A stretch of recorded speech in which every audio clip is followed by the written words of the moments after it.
Imagine one day, you suddenly hear that in 3 weeks, an asteroid is going to destroy Earth, and everyone starts doing whatever they want. So, you start clapping hot girls and begin searching for true love before the end. Dodge and his wife, Linda, cruising home, radio blaring. When they catch some serious news, humanity's last-ditch effort to save itself has tanked. Big ol' asteroid named Matilda, headed our way in 3 weeks flat. Dodge, trying to keep his cool, just shrugs and says, "Whoops, missed our turn."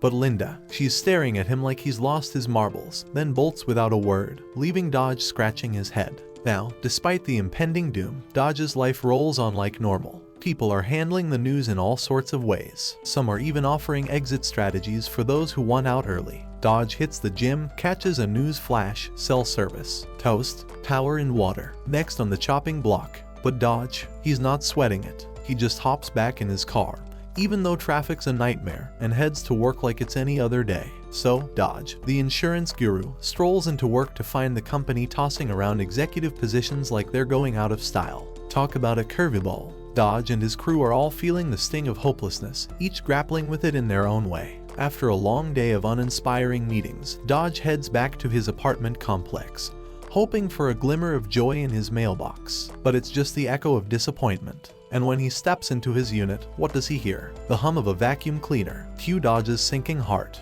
He thinks it's Linda, but nope, it's just Elsa, their cleaning ace, with a smile on her face. Feeling a bit blue, Dodge invites Elsa to hang out and catch some TV, but she politely declines. Can't blame her, the world's gone topsy-turvy. Trying to tighten his belt in these tough times, Dodge tells Elsa not to swing by next week, but she doesn't take it well. So, Dodge backtracks, thinking maybe Elsa's just not clued in on the whole asteroid situation, or she's choosing to ignore it. Elsa heads out, promising to return next week, leaving Dodge to stew in his thoughts. He flicks on the TV for more updates, only to discover that airlines have bitten the dust, with the last flight already in the air. The countdown to doomsday continues. So, the next day, Dodge rocks up to work sporting some gnarly spider bites on his mug. Talk about a rough morning.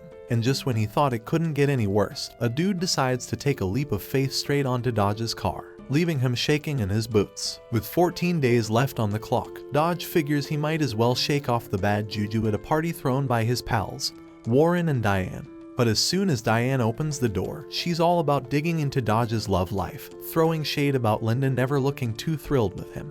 Dodge never noticed, but now he's feeling the burn of singledom. Diane's already scheming to set him up, but Dodge is not sold on the idea. Meanwhile, Warren's just handing out Primo cigars like they're going out of style, and Dodge happily takes one off his hands. Diane's convinced Dodge needs to find someone before the asteroid hits, but Warren's not buying it. He reckons Dodge won't die alone because he's gonna go down with the rest of the world. Still, Diane insists on introducing him to Karen, who's all dolled up because she's determined to wear every fancy outfit she owns before the end. As dinner rolls around, everyone's sharing their bucket list for the apocalypse, and Karen's making eyes at Dodge like he's the last piece of chocolate in the box. And just when Dodge thinks the party can't get any crazier, Warren's egging on the kids to chug some booze. Meanwhile, Karen's still shooting her shot with Dodge, who's not exactly feeling it. Instead, he's deep in conversation with his buddy Roach, who's been living it up with different ladies since the world got its expiration date. Roach even suggests a little three-way action with him and Karen, but Dodge is definitely not on board with that plan.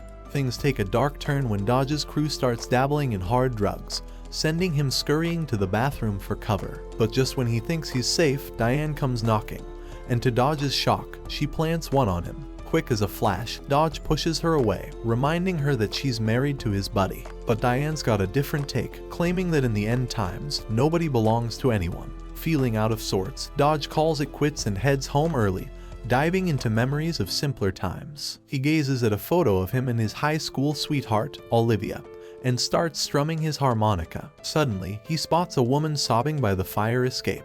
Dodge, ever the gentleman, checks on her and she collapses into his arms, pouring her heart out. Turns out, she's Penny, Dodge's neighbor from downstairs. Fresh from a breakup and stranded after missing her flight, she's in rough shape. Dodge invites her in and they swap introductions. Penny, seeking solace, takes a swig of Dodge's cough syrup cocktail and offers him some weed, but he passes. She explains that it helps her cope with her hypersomnia, joking that she could snooze through the apocalypse. Later, Penny crashes on Dodge's couch, out like a light. Not even the blaring TV or Elsa's vacuuming can rouse her. Dodge even gives her a little nose pinch, but she's out cold. Moments later, Penny finally stirs, so Dodge escorts her downstairs. Arriving at Penny's place, she hands him a stack of letters that got mixed up in her mailbox over the years. Turns out, she held onto them all this time. As they chat, Penny brings up Linda, thinking she's Dodge's roomie. She mentions Linda's apparent happiness with her boyfriend and drops the bomb that Linda used to sneak guys into their apartment behind Dodge's back. Fuming, Dodge storms back to his place and angrily tosses out Linda's stuff. He's a mess, so he heads to the park to drown his sorrows with a bottle of window cleaner.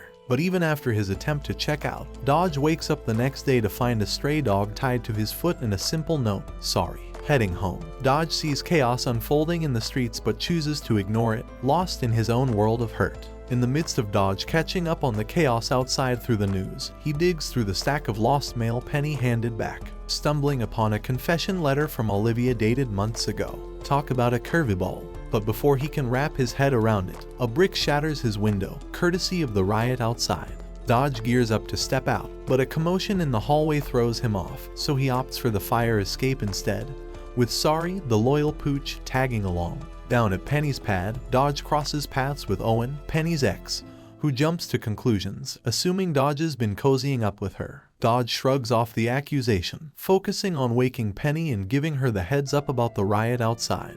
But Owen's being a roadblock, throwing himself into Dodge's path. Despite the urgency, Penny insists on grabbing her music records before they make a run for it. She offers to drive them to safety, but finding her car in the chaos proves to be a scavenger hunt. Gunshots echo in the distance, sending Owen into survival mode, using Penny as his human shield. When they finally locate Penny's wheels, she struggles to maneuver out of a tight spot. Owen's riding her for her lackluster driving skills, but Dodge has had enough of the delays. Striking a deal with Penny, he promises to hook her up with a plane ride to her family if she can just get them out of there in one piece. With nerves on edge, Penny hits the gas, leaving Owen behind in the dust. Their luck takes a nosedive the next day when they run out of gas, forcing them to hoof it down the road to continue their escape.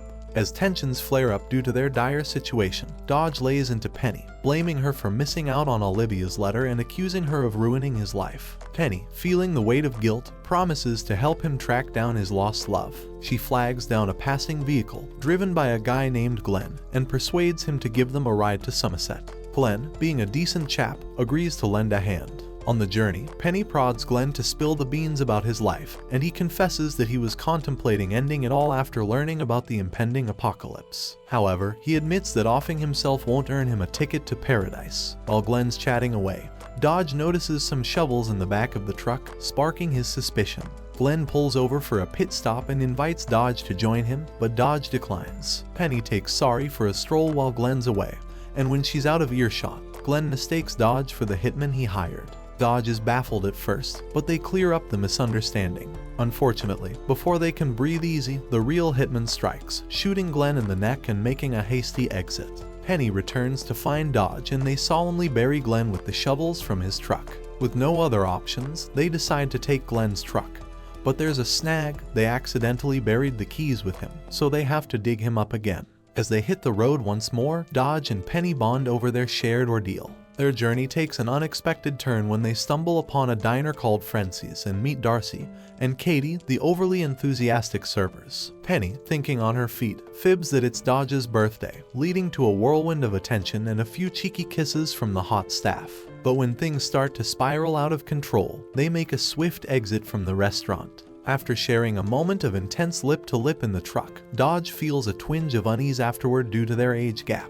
He worries about how it might look and doesn't want Penny to feel pressured. Apologizing for any discomfort, Dodge opens up about his concerns, but Penny dismisses them, insisting their chemistry was inevitable given the circumstances. They push on, but their euphoria is cut short when flashing lights pull them over for a police stop. To their dismay, they discover Glenn's truck has a busted taillight and expired plates. Penny tries to reason with the officer, Wally, given the crazy times they're living in, but he's unmoved. They're soon behind bars in separate cells, as Penny grapples with guilt, feeling like she's messed up Dodge's life as much as her own.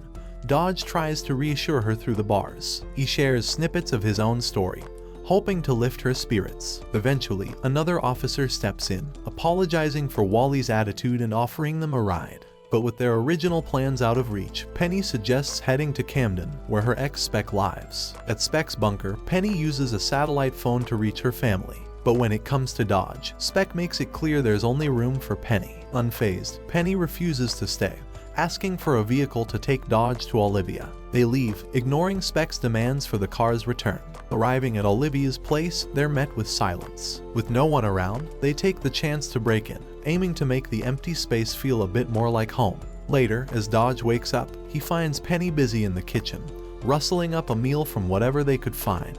They share a serene moment by the crackling fireplace, chatting about anything and everything under the sun. It's cozy, despite the eerie circumstances. Penny stumbles upon a letter addressed to Olivia's parents with a return address. Excited by the prospect of a clue, she shows it to Dodge, suggesting they pay a visit the next day. But when they arrive, Dodge hesitates to knock, unsure if they should intrude. Instead, he opts to leave a note, hoping it'll find its way to Olivia. Penny, perplexed by Dodge's sudden reserve, presses him for an explanation. Dodge, caught in a whirlwind of emotions, struggles to articulate his feelings, not wanting to complicate their already uncertain situation. Their journey takes an unexpected turn when they stumble upon a beach gathering, where people are lining up for a mass baptism. Watching the scene unfold, Penny and Dodge share a knowing glance, their unspoken connection transcending words. In that moment, amidst the chaos of their surroundings, they find solace in each other's presence, cherishing the fleeting moments they have together. Penny and Dodge soon hit the road again,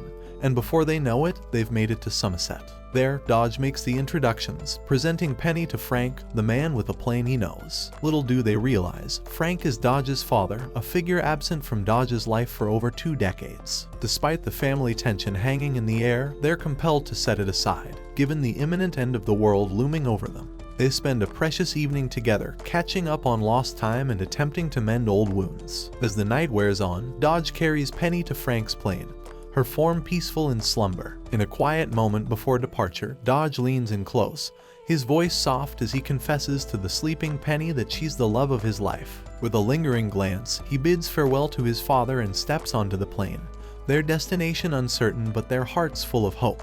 As Frank jets Penny back to England, Dodge returns home to find a note from Karen awaiting him. Elsa, still diligently tidying up, initially faces Dodge's sharp rebuke, but his empathy quickly softens his tone as he realizes her confusion.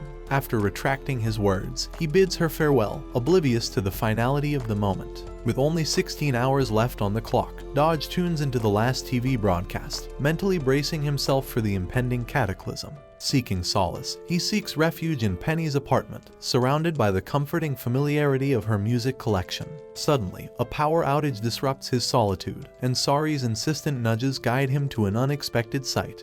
Penny has returned, her eyes filled with regret for their time apart. Their reunion is an emotional whirlwind as they embrace, clinging to each other amidst the palpable tension of their final hours. Penny implores Dodge to keep her awake, yearning to share every moment with him until the very end. Dodge, equally eager for her company, offers words of comfort amidst the distant chaos. In the midst of uncertainty, Dodge's heartfelt declaration of love serves as a beacon of hope in the darkness. In their tender embrace, they share their deepest feelings as the world hurtles towards its inevitable end. Dodge reflects on the privilege of knowing Penny, and as they share a lingering gaze, the impending impact signals the culmination of their shared journey.